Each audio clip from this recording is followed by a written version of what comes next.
Sehingin John bana meng okasubu I mangokbu hengong me banker ne aniu I mangokbu intelligent yapan me teacher professor ne meng okasubu aniu pilot boy amangokbu potentials yapan ma dawa business successful businessmen ne meng akasubu aja hayang boy I spent 25 years in prison I cấp nong mangai bunap hadau iyang ki ima haki miang oka sebu potentials hengongo si bukada hayang boy I ku yang ki se ibu ngau ma tamana real story kai senga yalak ngai bukan ngonang tau kema ating lak pu chai nalan nyai nalan nang da mai lak ching na commandment ka wang apa bu ngau kem yang for your good. Nang da yom lak ching na pabu kaman man yang for your protection. Hayang nang da mohiman lak ching na nang so mai lak ching na ibu yang for your blessing. Nang anang yiku bu mai ha bu chia. Nang anang yitui bu mai ha bu chia. Nang anang present and future yemyang bu mai ha bu chia. Tai lai do.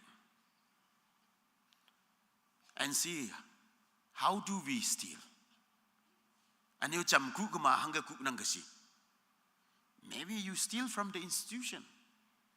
Ambu gan organization me, ambu ba office me, ambu ba school me, society me, nang yak chong ba na meyang. Employed na meyang. Employee na meyang. No. Staff na meyang. Taukan me, ku nang buyang uno. Office mbe ku nang buyango hayang hadau di ibu ku busa tau jena temana tai laka office mbe ku bu society mbe ku bu setai hayang boy ku bu hayang ku bu hadau yong meng bu kam nok to tai nang hayang boy cha pai semyang bu ku bu a hangisi stealing from God. Kawang mabuku buba jam semyang galak kaya. Kawang mabuku buba jam semyang galak. Office mabuku bu, society mabuku bu, institution mabuku bu. Hangyan ngoya be hadau lui semyang nang. Hayang hadau yemai bu. Kubu amyang nang hadau lan kong kembu. Kubu si kema yemai bu sai ke. Hayang boy aniu tau dokta aniu jam yo amyang lang na. Kawang mabuku bu, hang ne, kawang mabuku bua, nanganang kupu na in bungai nang, nanganang meang bungonang, nanganang da lambang bungonang. Hayang temana haki ku nengai bua, lai dau buda, teman ma theological problem mongok buyang. Atau kawang singbu, ating lakpu si itu, ating lakpu masang si, mayang apong itu bungok buyang. Hayang we can all be theologians in a way. Hang ne Bible nyobu sa theologians ne myang bu yichi. Bible ji nyobulan o theologians ne tau chai bo Thomas teman phai governor ne hibak cha mongok bu iu Bible ji nyoja si bo ya. Hayang boy laya ma bu I nyan hayang theological subjects lan I ma sing. Hayang the theologian se teman I lai yan John bu teman dei dono. Hagi gibu ma ngok nang ba secular lano theological studies ne yang ma bu sing yang nang nyan bu dang menang sing bu dang ma theologian ne myang bu kai tau jing ne nang mangok bu knowledge nang sing bu ya fan ma ka wang sing bu ya fan ma ka wang ngau sing bu ya fan ma si wande theologian ne yu theologian ki tai bu akan jama sun bu ngai la. The only question is whether you are a bad theologian or good theologian. Theologian amai haya theologian amyang na teman ngok busi. Hadau kan temana tai lang ngona. Tau kami stealing. Kubu Christian ayan jam kubu nyongok wang lama hama I theology amaya. Iya ating lakpua suya. You check yourself. Aya ing ulak ka chi bu ngai bu kai. Nang ning ni sing do. Hayang nang ka wang ngau yi sing se ibu yok lak. Because you come to church every day or every Sunday. Hayang a Bible inang. Hayang a ma bu ko nyo bala na nyo lai bu. Ano yu ning do sing yang information. Ma do bu do jing na. Theological knowledge ba nang ma wang mana ngo na ok lak. Hayang boy akan ja isma akan ja ma. Nang theology atang isu kuma. Ku lak ya. Ku lak. So you have a theological problem there. Hayang hataw ngai bua. Wang de ki si jidai bu kaya. Nang da pa bu doktor hataw wang bu yang si jidai. Nang tau yang bu doktor ane wang de ki si yamong. Hataw discontentment tau gai ngai bu. Hayang hataw wang de ki si jidai bu ka da ang isi. Definitely you are not a thankful person at all. Nang ma minyong palak judai yanang bu de. Hang nen nang da obu yuwang. So you are not grateful to God. Nang mahangi ngo. Nang ka wang da wang digi si jete. May nang ki thank you si jete. Tau lai mi yuwang sa hete nang. Hang nen nang wang digi sa nang ka wang da ye yok pu. Nang ma menyong pa bu mong jang yenang bu jeng na. Hayang menyong pa bu mong jang yenang bu ha. Hang ne ating pa a nang ating lak pu ma pian bu ngok bu jeng na. Mendai ating lak bu jeng na. Mendai Christian na myang bu jeng na. Teman ating lak bu mong wong yenang bu. Beba ma he ating lak bu jeng na. Lele bebe he ating lak bu jeng na. Lu dan na teman ating lak jeta bu jeng na. Ni ja bu he bak ma.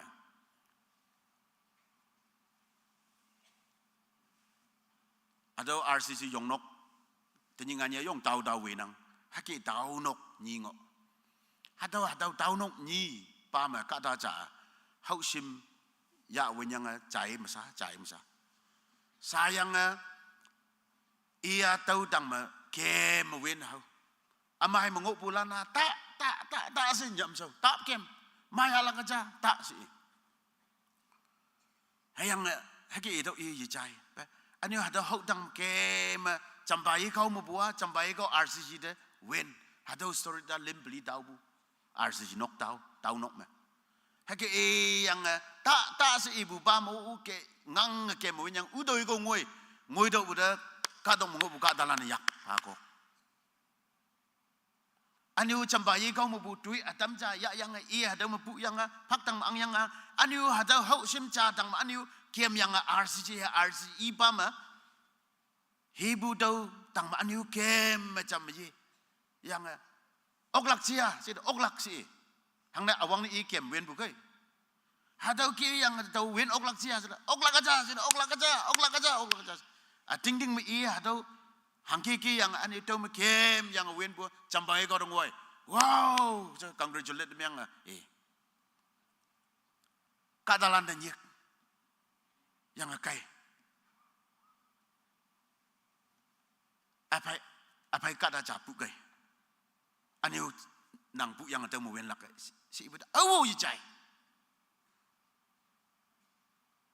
i hangki ki yang wen bu ok lak cia si ok ak aja si hayang ok hayang boy aniu kai ma tau pu yang aniu tau hatau macam aniu hau sema kiam yi lak tak nyam si tau de ba awu ating yi lak bu kai tisna lu dan apa fana ya ba okpu yui de salak to ba yui de maya lak to ba tan na ibu to mana tan bu ba ka dok nyu mai ka dok nyu hakalung bu ka dok nyu benefit luxury life property pai simpa ayat yemyang hubu jingna cha ma tau kadok ma lay yang ai ha dai ok lak si bu ba kung kia ani yu de cham kai ha ma si ma tau ba da ba rik si ja bu faith ating lak pu ma riks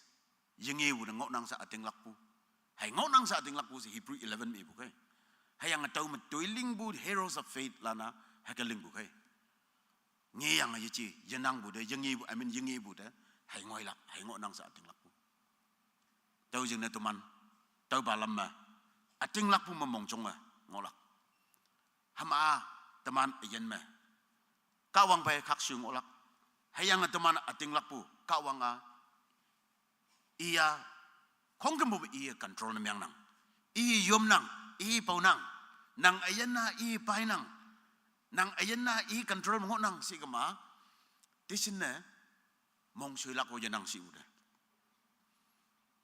tisin ne mong alak je nang bude hayang boy nang de yawang yengoi ku na ngai lai na ngai kawang apalak senang kawang de tipen na yemang kawang da ating lak pua 50-50 tahu kan me teman ya yang ngonang tahu jing na kubu lai bu hadau ma alau yi che yang boy ai nang ayen ma theologically not sound tawa yop lam hayang tawa konyo lam hayang tawa yop nok te pai lam hayang fasting ya bu hayang boy tawa theologically, doctrinally, tawa man jawo, tawa yi jawo, setaya, ya ni.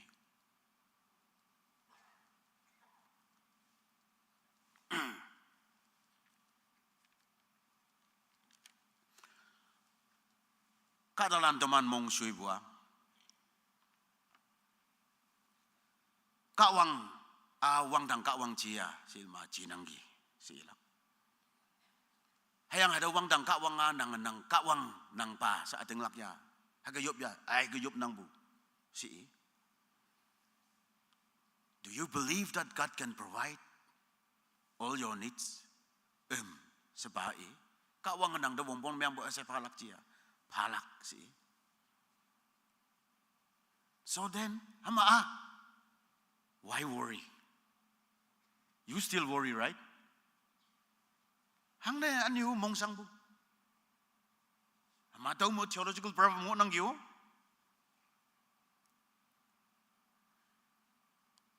Tau nyane teman hatau kan. Lu dan na tai elai lak hatau kan ja. Ngonang. Hang ne Matthew 6:33 me. Tau jing na i bua seek first his kingdom and his righteousness and all these things will be added to you. No. Awang na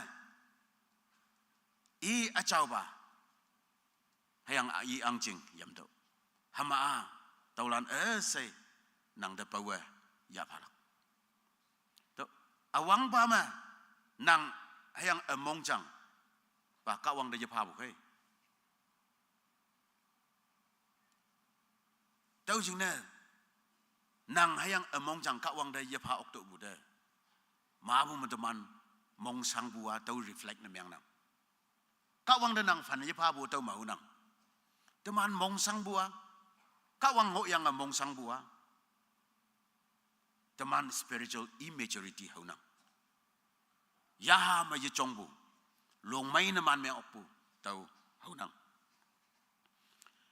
all these things will be added to you taulan kong kembu pawa ya pala hama do hangyan pawa ya palak sa ibu si food hahing achia clothing ni mo achia shelter ninok ngolang nok achia hayang nang da wongpong namyang bu ese falak sa kawang chan bu ngonang it's a promise kawang nang da chan bu hayang do chisui ibu ngau not my word promise. But the promise here comes with condition. What is the condition? Palagay, moy man lagay. Kong kem bu daulan. Hayang boy si bu chango bu kai. Awang ne i achaw ba hayang i angjing. Yam daw. So that's the condition. Teman daw pang unong bu. Hadaw kan ngonang. Over kawang teman ngau kempa. Hayang ngau kempa teman jeng ne se mailak jeng ne moi man tau lak se teman i. Hayang tau ngau kempa wan de ta tak si bunginang. Pengengambu tak ling. Tak ku tak lek. Ngau kema tau kiang ngok bukai. Tau kema do not murder. Si kema hama tak tui. Si bunemiang kema tau cing implication. Tau de lepo hangi. Then I must love. Then tau akan lak bongbong. Kata tak tui si bukai ya. Kata tak tui. Si bunemiang kema hama tau atau kata kanduk. Si bunyi bukai. Kandau. Hadong inang. And you do not commit adultery. That's another law, commandment, right? Nangay pengengambu takling. Si bukaya. Then what does it mean? Hama hangi lingdaw si busi. Hangi takling. Si bunamiyang kama hama. Hangi lingdaw si bungo bukaya. Hadaw hangi. Manang ayen. Chao siya. Ngodo. Hayang ay hado. Isi do. Si buni bukai. Pengengambu takling si buah. Nang chao ngola. Hayang ay hado. Isi angdo. Si bukaya. Mahadaw medyo may wangi ngopo. There's a protection. Hadaw may bungo buda. Hadaw manang damay lang kay ngopo buda. Adamay lang kay ngopo buda. Right? Hayang do not steal. Taku. Hama taku si ulep ibu ni miang kama. Hama hangi baling do si kawang. Si ni miang kama. Maybe God will tell us, be generous. Huh? Taku si ni miang kama hama hangi linglak ipa. Si ni miang, hey, yikai pa do ja. Pa bai pa do ja. Nang mengobu pa do ja. Tak kai ja. Mong eba pa do. Ngai pa do. Give it generously. Tagu si betul dia punya, right? Hayang hangi ti ibu si, yakai bapalak ta. Tahu yakai ibu telepua, love in action kaya. Nangakawang dekan nanggi, si kema, yapabakan oklak ka. Nanganang sokor dekan baik si kema, husband natan caa, hama quality time or sufficient time. You sokor yapa oklak ka. Hayakan ba kanya bude. Nang hibak yapa ok bunemiang kama. Right? Nang halan dekan baik si bunemiang kama as parents. No. Do you give good service to your children? Nang nan paya, nang service paya, hayam lanjing ne. Atau ading lak nang. New balan na halan dekan bujing na service sa jamloi pa bukaya. So that's like that. Do you love God? Kawang dekannya? Kan bunemiang kama. Kawang hangib si. Show me. No. Do some hoge. Action. Hadaw hangi gaya. Yikai ba pa bukaya. Hadaw nginang. Tahu kaya teman kan baik si yang Yoi nok saka talando kan baik si yang hibak yapa kama. Hadawa ating bakan bunici. Kan baik si yang hayang boy energy teman mengop wong even bunemiang kama. Nanga kada adam dekan nangge si buah hadawa ating ba cia bude. Tahu kaya teman members lan pumenok kadalan. Nanga kawang dekan nangge si kama. Nanga kawang de hibak paya.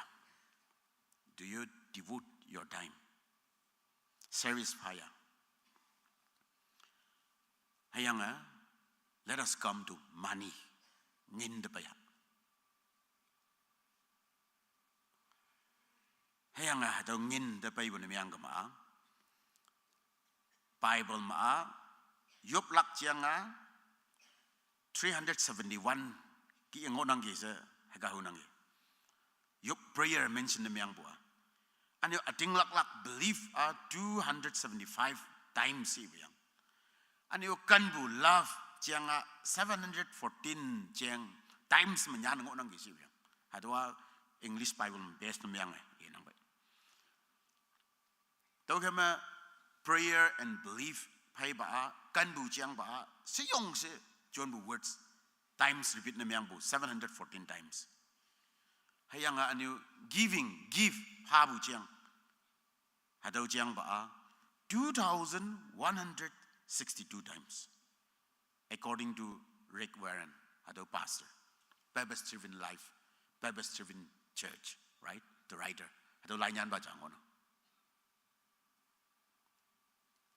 Iya, find out na miyang bu. Tahu inang. Tahu jing na money, possessions, ngin chiang, hayang teman ngopu mod hadaw chiang, property chiang anu 2,350 hadaw ba jam siong, ngin chiang ba jam siong bukai? Siyang Bible ma 2,350 times miyang ngona. Hayang Jisu Krista abu. Iya parables 29 ngaulip iyangi in the Gospels, okay? 29 parables Jisu ibu ngaulip ngonang. Almost 50% hadaw mo bu di jaban tangkau, ko apong yo mo bu di jaban tangkau hadaw percentage hadaw person na iya nginjiang mengaulip bu nginang. Why it is so important? Why money is so important? Because it affects your life today and also will affect your life tomorrow. Hadaw ngin im amyang yanang. It's neutral. It is not bad or neither good. Hayang boy, the love of money is called evil. Ngin de kan gama nang kan bu ba mai anu sibu jaba ngin ma ima anu ba yanang. Anang ima mai bu chao bu yanang ye chao bu yanang sibu ne bu kai. Hayang boy hadaw ngin tui dai bu ba. Lik bu ba, ya bu ba, komai bu ba. Nam no bu ba. Hadaw ma anu. Kan bu ma anu. Hadaw ibu ngonam. Tahu kemat hadaw ngin syehingin. Teman hangga nam no hangga jon. Hadaw teman yaha spiritual. Mai yichong chong bu mai yafan man ngoi bu. Hadaw behavior exhibit na miyang buyang. Nang panpong yapabu kawang da tobu yapabu no. Nang ngin hangga syehingin da hangga jon. Kawang numiba hangga ngo. Hadaw yaha quality hau buyang mau. Tumana hadaw ma ngilak sing nese anyo part of the transparency na display na miyang bukay panpong babu ay lam bu. Hayang boy more than that. Gawang hayang numiba. Hadaw accountability. Hadaw relationship. Hadaw haubu. Hadaw nginang. Au singbu in this group. Kada akung jaa English ngau mi buge takers ya balan akung jaa ngono. Anu adamba anu givers, the only people who give, right? Hagang ngono oklak. Hama temana ya balan umbu ya hayang pa balan umbu. Anu teman me offering box ngonang. Entrance me, a new token me. Had the offering box te, cha manoi, jaman hanbu kat daw sun ngono, teman pa me. Hayang nang ayen me had the offering box te, tithes, panpong, cha manoi, man hanbu, students, youth now she, parents, ngo shuno. What does it mean? Hama nanga takers. Hadolan hengonang. Bible dilay bu nimyang kama ya bu phaya pa bu lan ba anyay muhiman. Hayang teman yo mu if you're only a takers, then I would, think that you are not being blessed. Nang tuinan bua nang yepa bu jeng ni ya. Hang ne pa bu ba mai anyay muhiman ngo bu si bu de. Hayang boy panpong yepa bu ma nanga tuilak yaw. Nanga ahak yiko lak yaw alek yelek yaw lak yaw togama Malagai chapter teleha 3 de akim yime Malagai chapter 3 hado ep kai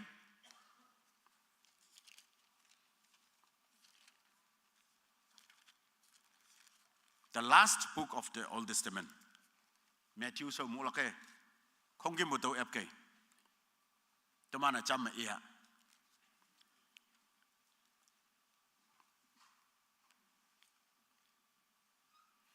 chapter 3 verse 8 to 12 Malachi chapter 3 verse 8 to 12 ep sobuno cham ihayo cha ni lim tawa noman de tongyang ki ka da cha jing ne ka wang de ni lai lak a subua ichi shibu tawyang boy noman ata ni lai panpong hayang a tobu phabu chengma noman hangka tongbu phui wimbua noman kongkembu tangma ngonang hangjing ne ima a chat nobua ata ni lai nang noman jing panpong kongkembu kimjing de ya paido tau ma naksi tau kan ma ha ying wang mana ngolak ate tok a laido hayang a nomana o ngilak heke wang dang tawolan tawe aplak hayang a tawa noman dang ma maibu toilam alam lili soka tamlak tawa mokhalanda noman jing taiha liha mengne yitamlak jingne tianlak hayang a noman jing wuwing wulan a wuwing wulek a mawa ngolak hawanda chatlan mapu katalan lilia nomanda mongmai se nyeklak hangjingne ima a nomanjing kamek a nyuilak jingne maima bu fai ngolak hado ka wangau hado kan kaya tau jingne tamana ku buyang hayanga ka wang jingo o maku buyang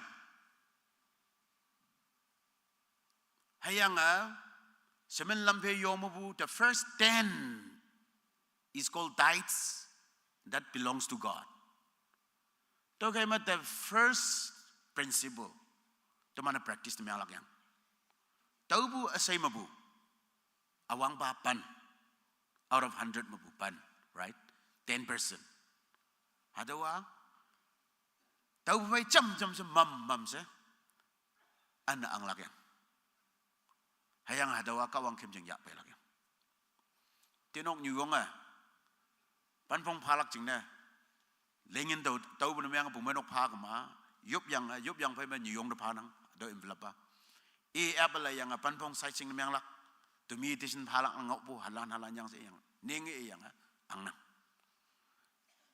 ada phalak jing ne se e tim koi mar timabor tai me hadam tau nang bu yo se trover ma tau si bu de tawa mani bu sau mu bu sunday hadau panpong ji ya bu wen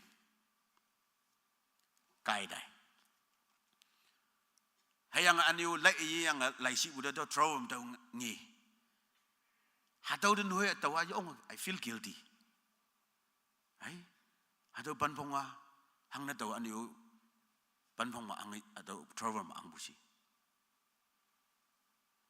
tau da anu todok jingko ma revival camp te tailang ngai mani bu hat nyui revival camp todok jingko tai hatau panpong jam yipa ba yom nok te tau hatau ma yu bu jing na a jing trover ma jam ngo mani ba tinok nyong ong yo e da bu panpong anu trover ma ngo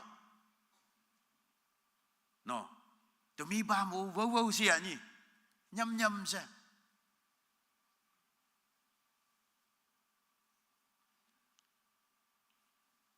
Kenapa ya apa yang ngok nang? Stay nang. Nyuong mu nam noyang. Hayang boy ihu buano. Dau ye pa bu ba tau yang awang ne palak pa wa yong bu wong pong aja. Awang na palak pa. Dau jina akem na pane si kama si hengina akem yi ma yuwang yung way pa itanang buda. Hangsen ha bu kada chi ya boy at the end of the month Yawang yung mo'y pa'y talak te. Adaw mana maya lak yang mo. Hayang nga kawang jing tumana ngin ku na ngay mo yang mo. Tago mapanpong yapabua, kawang jing ku nang.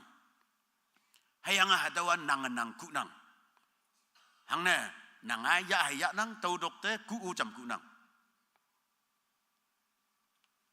Hayang nga hadaw mamuhiman nang. Hadaw bay lainyaw ya buyoy muhiman nang. Hadaw bay pilot ya buyoy muhiman nang. Hadaw bay treatment game ya buyoy muhiman nang. Hadaw bay karisak ya buyoy monghimlak nang. Hadaw bay longnok yanok we ya buyoy hangi de monghim ngolak. Awang ba man nga kawang da ku yang le yang buda. Hayang boy ating lak buka dalana no. Panpong awang ne. Kawang ibu kia.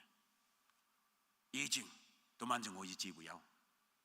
Anna ang yang tau pa. Over and above tithes is called offering. Tau doktor tobu, tau doktor pabu lilia offering kaya. Tau doktor offering ya bai bu kay. Nang mong jang atau hong nang ating lak tau kan mo nang. Tau jing na nang ma ating lak pu. Tui show hayang atawa panpong hayang offering o haunang hayang ataugan ma ating ba ma theologically sound kakshubu na menglak ayan jana menglak taugan mantinyi tumana yopu ja yaunang hibak atanjal jingal lendegi hayang boy mi bumainok sawe revival ya kemlak aji bukai teman bumainok kayo jeng jipu ya na tamu bungona tanaba domana yeku lak sa chiang ko may hasbe that you will not steal, you will abide or obey the 8th commandment. Kawang ataman de pabu commandment panyo mabu tat sebuba. Exodus chapter 20 verse 15. You should not forget. In your workplace, wherever you go, and when you receive money, yisigama hangyan nang yak tapaya ba? Do not steal. Do not steal. Yakulak. Nanganang ku buna yemela umbo. Tau kema toman mo ilan yung ha. Let us all stand.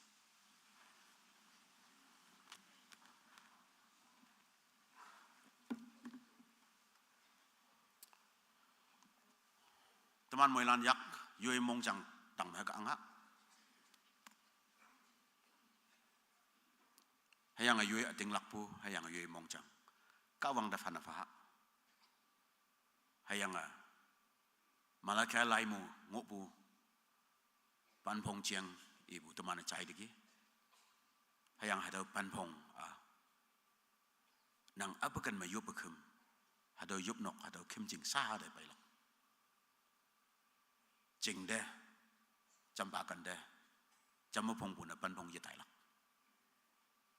Hadawa kawang ngau, hadawa Bible masunang. Jamupong pu, offering lama bua, nang monglong de jamupong pu tuisau kay, ministry du jambu oklak, takasang balando pabu oklak nang monglong offering hayang boy tithes, panpong anang ambukan ma, yobukam nang hadaw kimjing sa hadaw bailak. Hadaw doktor tay gamba kupu mo nang hayang ating lakpo bay kawang da fan falak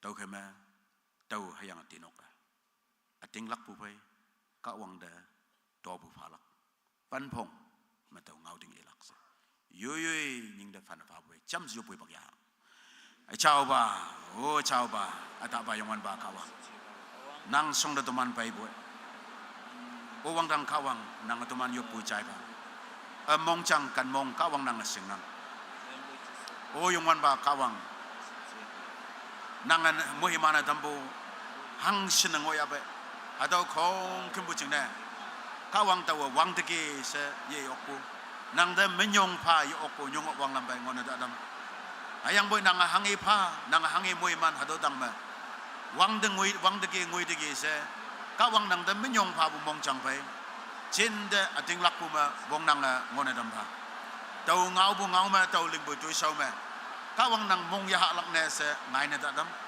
anyai ne ya bu ba ne myang da dam pa ya bu ba sahana myang da dam hang jing ne bu mai no ka dalan ya bu ba sahana myang ga ba e ayen ma tau bua ye nang lak moi man bu ba ye pai lak anyai ne pui wim bu ba hi hadau kan ma om nang se kawang nang ngau ibu tau khai ma kawang nang si sau ma bu mai no ka dalan si sau ma yui mong chang dang ma yui yak ang yang yui cha khu ma yui yak ang yang o wang dang kawang nang de cheng che pu ya bo hadau dokter bu cheng che pu a to mana apu kan mo ye ya ok lak nang pulpit si sau ma nang tang bem si sau ma hayang kawang nang ne ating lak bu bai wi ngai bu simai yang ma bu hadau kim ching me tanap to man yong yang cha cha si sau ma cha cha phai yu wo be kawang nang phai ngau ding ta ding ilak ta wei yiku lak se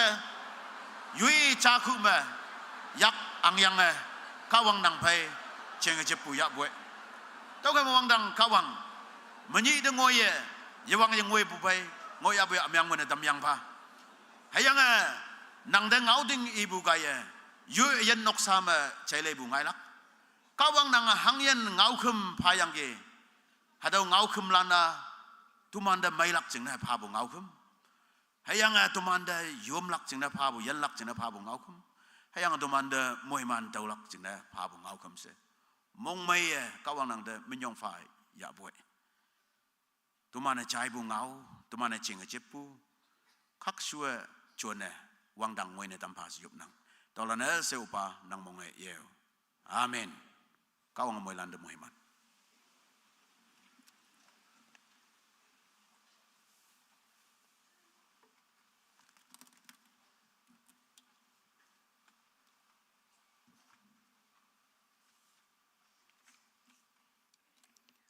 Ling lak tui so lili so pe nang to kai teman tui tem jam se moi man yu yo pe ke yan lang ngonang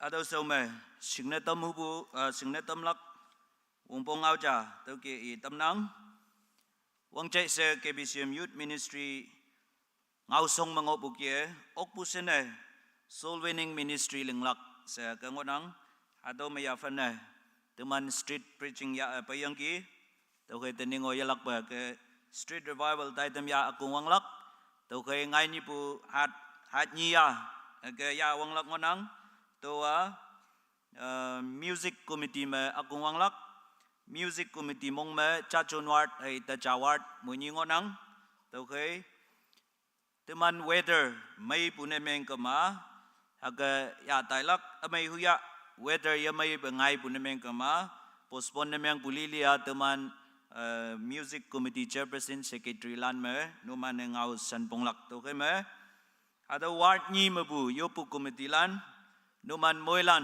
hat ni ya ada street revival me to tai tem om lak ching ne se no man de yopu to pu ngau ke chai ne tam nang ayang nyui ching am ba nyui me ya lak ke atau lilia to committee chairperson secretary lan ne ngau san pong lak to ke me akeng nyu me hat ni ya ke street revival service ngolak ka chao se music committee mong mangop pu cha chon ward ai ta cha ward ado pang nyu ado chai na tam nang anyo yo pu committee lande tu man bai cham se ado tai tem ya lak ching ne kayo se ado yo pa do ngau chai na tam nang anyo 30 April me good news committee me ngolak ado good news committee me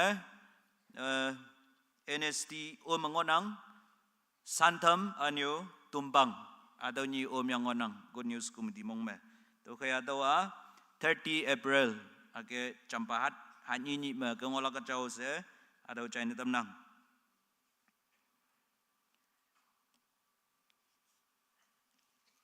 tuman tui temalok lak konyak kem longtet kolim tetet mecha atau epetan kai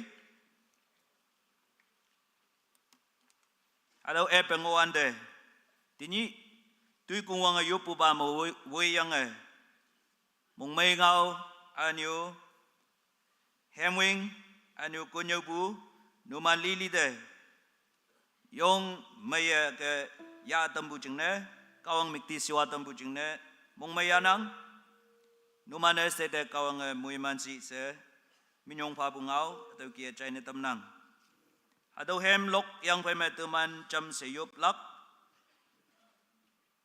yup pu lak jingne yup pu ngau mực ake i tanang tuman ngau mực lem ya yang ke yup lak number chame